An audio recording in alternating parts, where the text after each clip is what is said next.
आदाब नाजरीन, मैं सनम एजाज। देख रहे हैं आप ग्राउंड रिपोर्ट। रियासत जम्मू कश्मीर से लेके दुनिया जहां की बड़ी बड़ी खबरों पर हमारी पहली नज़र, और सबसे पहले दुनिया से लेके कश्मीर तक खबर पहली कोविड की ही आजकल बनती जा रही है। और लगातार सुबह से लेकर शाम तक हर तरफ से कोविड की ही खबर आती है। और आज भी हम कहें तो शुरुआत कोविड की अफसोसनाक खबर से हुई है। और आज मई अभी तक जो आखिरी इतलात हमारे पास मौसूल हुई हैं उसके मुताबिक 7 लोग जम्मू कश्मीर में कोविड से अपनी जान से हाथ धो बैठे हैं। वादी कश्मीर में कोविड से मरने वालों की तादाद 300 से पार पहले ही हो चुकी है।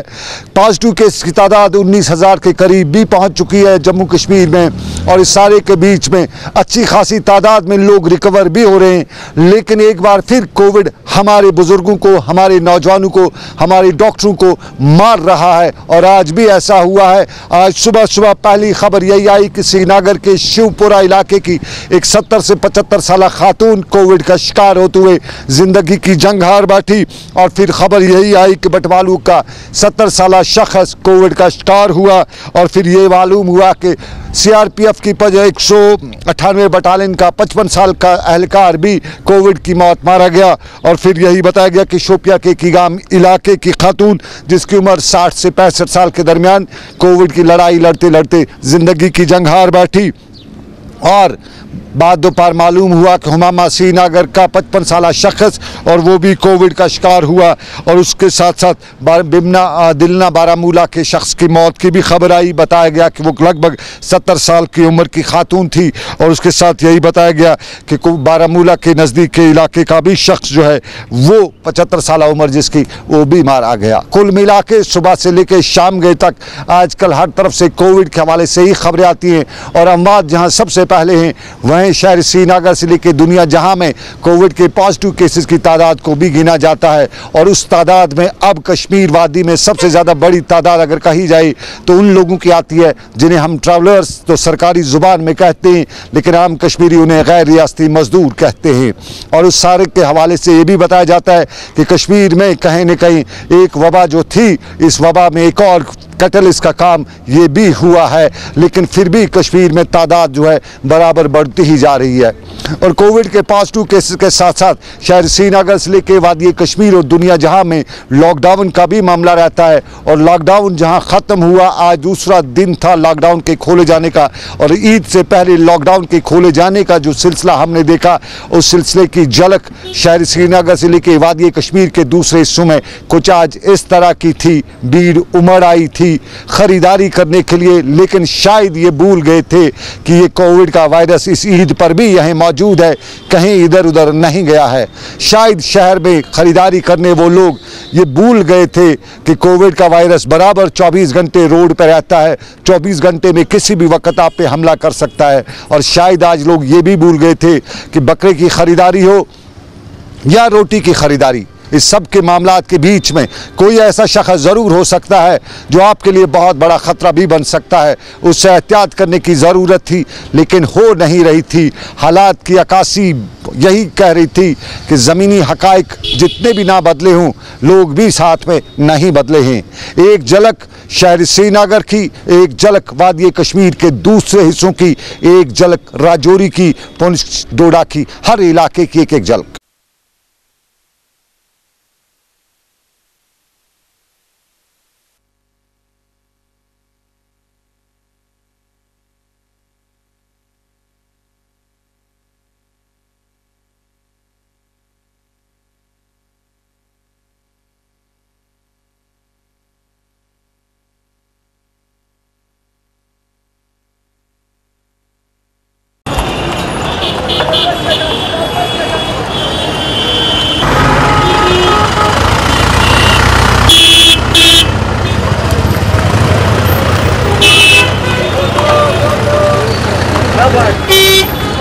वादी कश्मीर से लेके दूसरे इलाकों की एक झलक, राजौरी की झलक तो आपने ज़रूर देखी। राजौरी की झलक में कारोबारी इदारे आज भी बंद, बैंकों को आज राहत दी गई थी। आज राजौरी में बैंकों को खुलने की इजाज़त थी, लेकिन कारोबारी इदारों में किराना फरोशों को 2 घंटे और सब्जी फरोशों को 2-2 घंटे दिए गए थे, बाकी लॉकडाउन रखा गया था।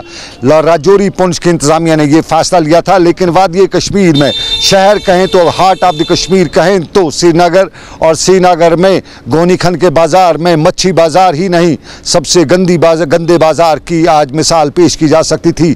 दक्कम दुक्का और लोगों की भीड़, और उस भीड़ में कहीं पे भी कोई भी ऐसा बारूद लेके हो सकता था जिससे हम कोविड का बारूद कहते हैं, और ये कोविड का बारूद बड़े ख़तरे की अलामत भी बन सकता था, लेकिन लोग शायद वो भूल गए थे।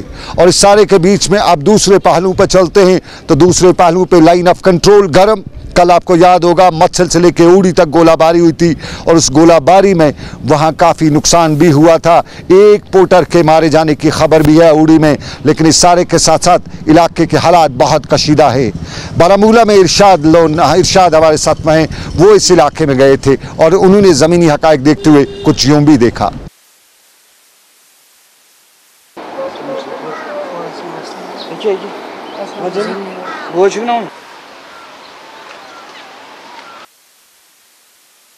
बारामूला हेडक्वार्टर से तकरीबन 50 किलोमीटर की दूरी पे जो एलसी का इलाका है, वहाँ पे कल जो दोनों अतराफ से ज़बरदस्त गोलाबारी हुई। इस गोलाबारी में जो एक जो है मुकामी बाशिंदा वो ज़ख्मी हो गया, उसको फिर बाद में जो है नज़दीकी जो PHC सेंटर लिया गया, ताम वो जख्मों की ताब ना लाकर चल बसा। ये जो गवालन का रहने वाला है, इसका नाम जो है अल्ताफ हुसैन, ये गवालन का रहने वाला उडी सेक्टर का है ये। हालांकि कल जो ये दोपहर के बाद ये सीज फायर वायलेशन हुई, इसमें जो है एक जो है मुकामी बाशिंदा ये हलाक हुआ है। जो सूत्र के मुताबिक ये जो काम कर रहा था, फौज के साथ काम कर रहा था, हालांकि इसको तकरीबन कुछ साल हो गए फौज के साथ काम करते हुए। ये पोर्टल का काम कर रहा था बिल्कुल LOC के बिल्कुल नज़दीक, हालांकि इसकी जो कल मौत वाक़ा हुई है। इसके साथ साथ अगर शुमाली कश्मीर के इस सरहदी इलाके उड़ी की बात करें, लगातार वहाँ पे जो है सीज फायर वायलेशन होती हैं। लोगों के साथ हमारी बात हुई, लोगों का ये कहना है कि बार बार जो ये कशीदगी देखने को मिल रही है। हालांकि हमें जो है काफ़ी सारे मुश्किलातों का सामना करना पड़ रहा है। अगरचे रोज़ रोज़ हम यही कहते हैं ज़िला इंतज़ामिया से, चाहे जो गवर्नल इंतज़ामिया, उनसे हम अपील करते हैं कि वो हमें कम्युनिटी बंकर फराम करें। लाइन ऑफ कंट्रोल की झलक हिंदुस्तान और पाकिस्तान के दरमियान तलख तजुर्बात का नतीजा। लाइन ऑफ कंट्रोल से लेके जम्मू राजौरी पुंछ के इंटरनेशनल बॉर्डर तक, यानी हर इलाके में इन हालात का असर ज़रूर रहता है। और लाइन ऑफ कंट्रोल के आर पार रहने वाले लोग बार बार इस लाइन ऑफ कंट्रोल की गोलाबारी से परेशान होते हैं, जान माल का नुकसान भी होता है। लेकिन इसी परेशानी के बीच में हिंदुस्तान और पाकिस्तान के ताल्लुकात के बीच में कश्मीर के मामलात में 5 अगस्त की तारीख भी आ रही है, और 5 अगस्त की तारीख के हवाले से BJP का पहले से कहना कि वो जश्न मनाएंगे। कश्मीर की कुछ सियासी जमातें खामोश हैं, कुछ कहती हैं मातम मनाएंगे। लेकिन इस सारे के बीच में सरकारी सतह पे भी कोई तकरीब हो सकती है। लेकिन इन्हीं तकरीबात के बीच में आम लोग आज भी यही कहते हैं कि कुछ सियासी लीडरान ये कहते हैं, माफ़ कीजिए, कुछ सियासी लीडरान ये भी कहते हैं कि वो आज भी नज़रबंद हैं। और इसी नज़रबंदी का हवाला देते हुए आज सैफुद्दीन सोज भी दीवार पे चढ़ दौड़े थे, और दीवार पे चढ़ते हुए उन्होंने यही बताया कि उन्हें नज़रबंद रखा गया है, उन्हें बाहर निकलने की इजाज़त नहीं दी जा रही है। साबका मरकज़ी वज़ीर और उसके साथ साथ रियासती कांग्रेस के सदर सैफुद्दीन सोज कांग्रेस के सीनियर लीडरान में शुमार होते हैं। आज घर से फैलाने की कोशिश कर रहे थे, दीवार से फैलाने की कोशिश कर रहे थे, और बता रहे थे कि बहुत तंग आ चुके हैं, 1 साल से लगभग नज़रबंदी का शिकार हैं, उन्हें रिहाई का कोई राहत की कोई सांस नहीं मिल रही है। और उनका इल्ज़ाम भी था कि जहाँ सरकार बता रही है कि उन्हें रिहा किया गया है, लेकिन उनके साथ जो तहलका रखे गए वो उन्हें हिलने जुलने तक भी नहीं देते हैं। एक झलक सैफुद्दीन सोज के घर की, उसके दीवार से फैलाने की, जहां वो बता रहे थे कि बहुत तंग आ गया। आपको बाहर जाना अलाउड है? नहीं, सुप्रीम कोर्ट के सामने गवर्नमेंट ने कहा I am a free person, लेकिन यहाँ ये लोग नहीं मानते हैं। ये कहते हैं ऊपर से ऑर्डर है, अब मैं उसका क्या कर सकता हूँ? ये आप देखते हैं शहरी आज़ादी को क्या हो गया। I have decided to go to the court और whatever it is worth. Supreme court के सामने झूठ बोला जाता है, इसको आप तो हाईलाइट कर ही सकते कि सुप्रीम कोर्ट के सामने इस गवर्नमेंट ने उस गवर्नमेंट ने कहा कि बाहर जाओ।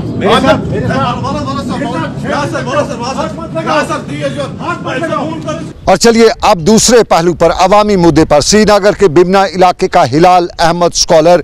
और हिलाल अहमद के बारे में आपको नाज़रीन बताते चलें कि जहां ईद का हिलाल नज़र आ ही चुका है, तारीख पक्की है, लेकिन हिलाल जो बिमना का रहने वाला स्कॉलर है, PhD स्कॉलर, अभी तक नज़र नहीं आया है।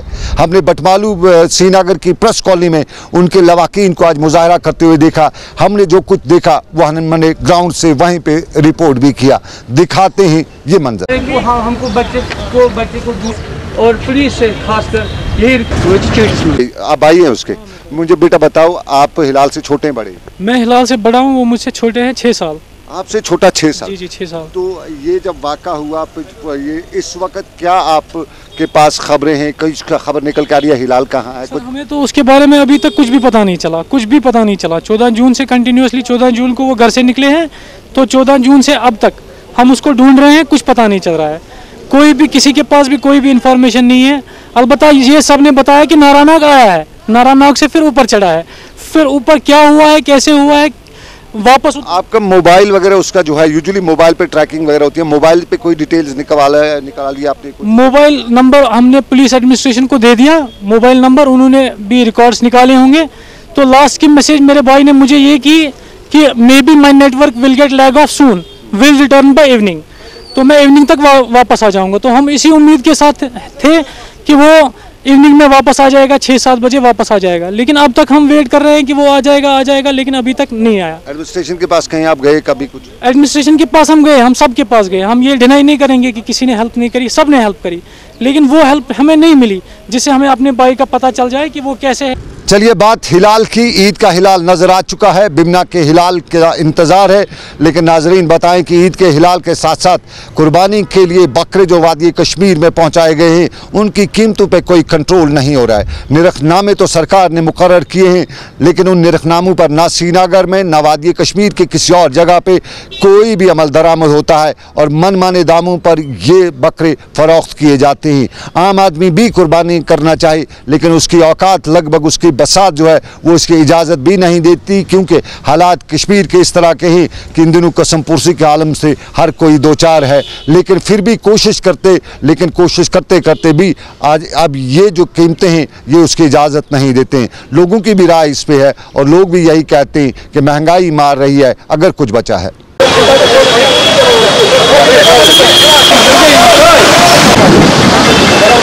कुर्बानी का जानवर लेने के लिए आए हैं आज, आप देख रहे हैं हमारे पीछे जो है, लेकिन रेट जो है इस टाइम जो है आम इंसान के बस की बात नहीं है।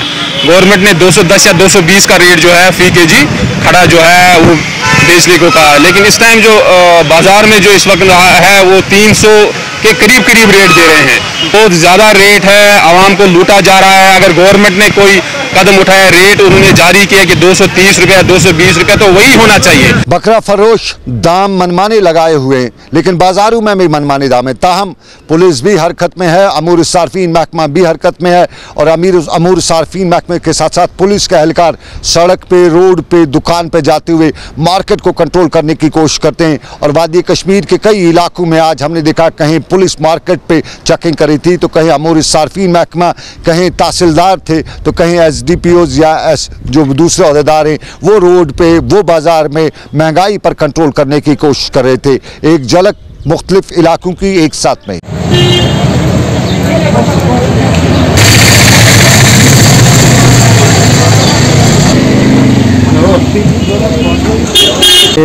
पिछले कई दिनों से हम मार्केट चेकिंग बरामद ला रहे हैं, तो इसमें हमारे नायब तहसीलदार साहब, फूड की टीम और म्यूनसिपलिटी त्राल की टीम हमारे साथ चेकिंग में शामिल है।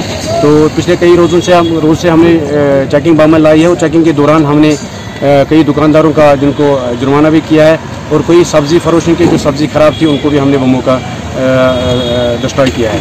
और दुकानदार साहिबान और बाकी तमाम दुकानदारों से सब्ज़ी फरोश की गुजारिश है कि वो ताज़ा सब्ज़ी फरोख्त करें और दुकानदार साहिबान से भी गुजारिश है जो इनका एक्सपायर माल हो गया उनको दुकानों से निकाल के बाहर फेंकें। और चलिए नाजरीन, अब मुद्दा दूसरा 15 अगस्त की तारीख आ रही है। 15 अगस्त की तारीख पर, यौम आज़ादी की तारीख पर जश्न भी मनाया जाता है और माजी से लेकर हाल तक इस जश्न के दौरान सरकार कुछ ऐलान भी करती थी और उन ऐलानात में ये भी होता था कि जिसने साल भर अच्छा काम किया है उसको अवार्ड्स दिया जाता था, पीठ थपथपाई जाती थी, सनद दी जाती थी और उसकी हौसला अफजाई करते हुए सरकार फ़ख्र से बताती थी कि ये है इस साल का हमारा हीरो। माजी में इस हीरोगिरी पर कई बार सवाल भी उठे और कई बार ये भी बताया गया कि जिसकी सरकार तक पहुंच उसको उतने ज़्यादा अवार्ड मिले। तब अवामी सरकार हुआ करती थी, तब इल्ज़ामात इस तरह के लगते थे। लेकिन अब यूटी में गवर्नर रूल है और गवर्नर रूल में जो कमेटी बनाई गई है उस पर के हवाले से भी आज कई तरह के सवाल उठ रहे हैं। और सवाल ये भी उठ रहे हैं कि जिनको अब की बार कमेटी ने नामजद किया है, अवार्ड्स के लिए कर रही है, जिनका लिस्ट फ्रेम फाइनल किया जा रहा है, उनकी कैटेगरी पर या उनकी कारकर्दगी पर सवाल उठ रहे हैं। और सवाल ये उठ रहे हैं कि क्या उस सेक्रेटरी को अवार्ड मिलना चाहिए जिसने जम्मू कश्मीर के हालात को देखते हुए सेक्रेटरीट से बाहर कभी कदम नहीं रखा, फाइलों को दस्तखत करने के बगैर कुछ नहीं किया, बाहर रोड में ज़मीन में आवाम को किन मुश्किलात का सामना है वो कभी नहीं देखे, क्या उसको अवार्ड मिलना चाहिए? क्या उस टीचर को अब की बार ये अवार्ड मिलना चाहिए जिसके स्कूल में या जिसके क्लास में कोई भी बच्चा पास नहीं हुआ है लेकिन आज 15 अगस्त की तारीख पर, आने वाले 15 अगस्त की तारीख पर उसको अवार्ड दिया जाएगा? और क्या ये भी सही है कि उस डॉक्टर को अवार्ड मिलना चाहिए, उसको फ्रंट लाइन वॉरियर का खिताब मिलना चाहिए जिसने एक भी पेशेंट को नहीं देखा और सरकार के मामलात को देखते हुए सरकार की तरफ से लगाई गई पाबंदी के बावजूद भी वो इस दौरान प्राइवेट प्रैक्टिस करता रहा?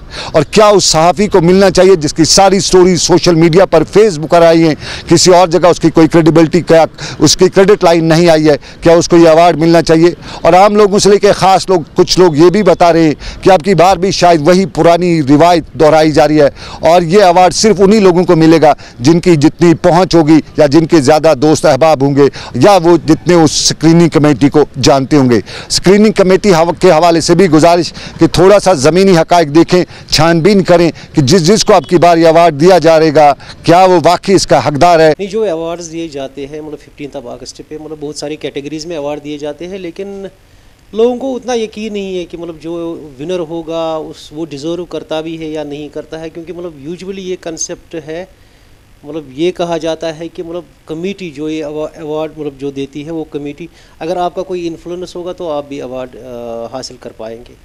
मुझे लगता है कि यहाँ पे सब कुछ अप्रोच चलता है, अप्रोच बेस्ड अवार्ड से होते हैं, क्योंकि अगर हम देखेंगे स्टेट अवार्ड्स भी दिए गए जर्नलिज्म कैटेगरी में, बहुत सारे ऐसे अवार्ड्स लिए लोगों ने, कुछ लोगों ने ऐसे अवार्ड्स लिए जो डिज़र्व ही नहीं करते थे। इवन जो फील्ड में काम करते हैं जिनकी कोई रेपुटेशन है, अचीवमेंट है, उनको इग्नोर किया जाता है। सिर्फ उन लोगों को अवार्ड दिया जाता है जिनका इन्फ्लुएंस हो या जान पहचान हो। जितनी ज़्यादा आपकी जान पहचान होगी कमेटी में होगी या जितने आपके जानने वाले होंगे उतना आप मतलब डिज़र्व करोगे अवार्ड, मतलब उतना मतलब चांसेस रहेगा कि आप अवार्ड मतलब जीतोगे। जो मतलब एक्चुअली डिज़र्व्ड कैंडिडेट्स जो डिज़र्व करते हैं मतलब उनको अवार्ड से मतलब मुझे नहीं लगता उनको अवार्ड दिया जाता है जस्ट बिकॉज कि उनके पास कोई इन्फ्लुएंस नहीं हो। चलिए ये बात अवार्ड्स की, लेकिन अवार्ड्स के साथ साथ बात पानी की। अवार्ड मिलेगा कल पीएचई डिपार्टमेंट को भी, हो सकता है 15 अगस्त को पानी अवार्ड मिलेगा पानी मुहैया कराने में, लेकिन कितना पानी मुहैया कराया जा चुका है उसकी मिसाल वादी कश्मीर की हर तरफ से आती है।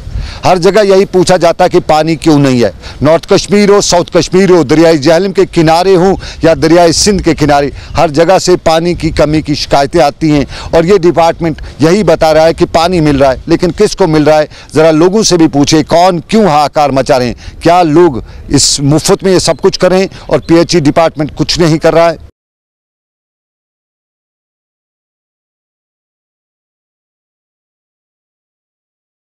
हमने आज तक यहाँ कितनी दरख्वास्तें दी इस पानी के बारे में, लेकिन हमारी फरियाद किसी ने नहीं सुनी। इस टाइम तकरीबन यहाँ पे 100 चूल्हे हैं जिनको पानी नहीं है। तकरीबन 1 किलोमीटर से हम जाकर पानी लाते हैं, लेकिन अफसोस से कहना पड़ता है कि हम जो गरीब लोग हैं हमारी फरियाद कोई सुनता ही नहीं है। ताज महदीन के पास भी गए और बाकी मिनिस्टरों के पास भी गए, लेकिन आज तक मतलब किसी ने तवज्जो हम लोगों की नहीं दी। यहाँ पे मोहल्ला बाकी गांव के अगर हालात आप देखें तो कहाँ से कहाँ पहुँच गए हैं। मगर हम अभी भी वो 21वीं सदी के जैसे हैं। हमारी मस्जिदों में मुंह धोने के लिए पानी से हम महरूम में, पीने की तो बात ही नहीं है, पीने का तो दूर मसला है। उसके बावजूद अगर परेशानी अपनी अगर गिनाए तो तब पूरा दिन कट जाएगा अपनी परेशानी गिनाते गिनाते।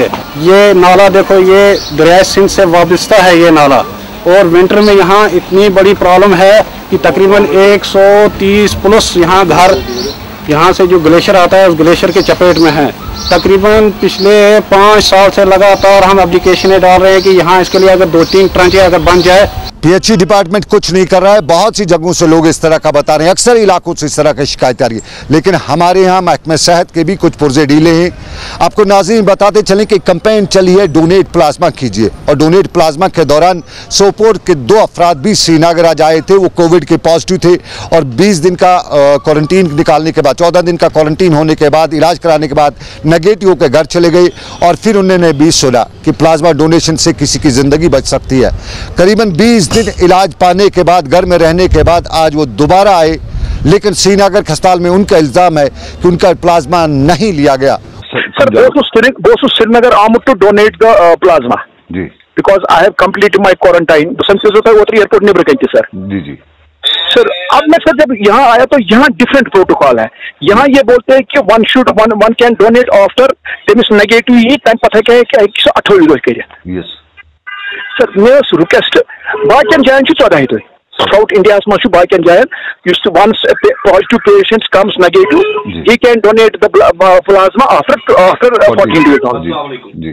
तो सर मेरी आपसे रिक्वेस्ट एक थी sir, can your good sir talk to इधर डॉक्टर अहंगर डायरेक्टर या यमन तो ब्याक आते मुनीर साहब ना मुनीर साहब superintendent so that your voice has a voice so that people will come to know either it is after 14 days or either it is after 28 days। ये क्या वजह है आपने सुना। हमने अथॉरिटीज़ में बात करना चाहिए। हमने डॉक्टर ओहेंगर जो सिकम्स के उनसे जानना चाहा कि क्या 20 दिन का क्वारंटीन ज़रूरत है, 14 दिन का ज़रूरत है या 28 दिन का जो इन लोगों को बताया गया है। हमने SMHS के मेडिकल स्टूडेंट से भी बात करना चाहिए, लेकिन किसी ने फ़ोन नहीं उठाया, इसलिए हम इसकी पूरी तहकीकात नहीं कर सके। कोशिश करेंगे कि आगे भी रहेंगे, लेकिन वाकई में अगर ये प्लाज्मा डोनेट कर रहे थे, करना चाहते थे, तो इन्हें यहाँ से वापस क्यों किया गया, ये सवाल ज़रूर खड़ा होता है। ये दोनों लोग सोपोर के रहने वाले हैं और ये सोपोर से अपने खर्चे पर इन हालात में श्रीनगर आए थे ताकि अपना प्लाज्मा डोनेट कर सकें। हमने बात की इनसे, सरकार तक भी हमने बात पहुंचाई। अब ये सरकार की जिम्मेदारी, और परसों DG पुलिस ने हमारे साथ बात करते हुए बताया था कि वो सारे अरेंजमेंट्स उसके लिए करेंगे जो प्लाज्मा डोनेट करेगा, तो उन तक भी ये बात पहुंचाना चाहते हैं कि अरेंजमेंट्स में ये सब कुछ होता है श्रीनगर के अस्पतालों में। लेकिन इसके साथ ही अभी तक का ग्राउंड रिपोर्ट यहाँ पे अख्ताम पजीर हुआ चाहता है। मुझे मेरे साथी समीर वानी और आबिद कादर के साथ दीजिए इजाज़त। अल्लाह हाफिज़।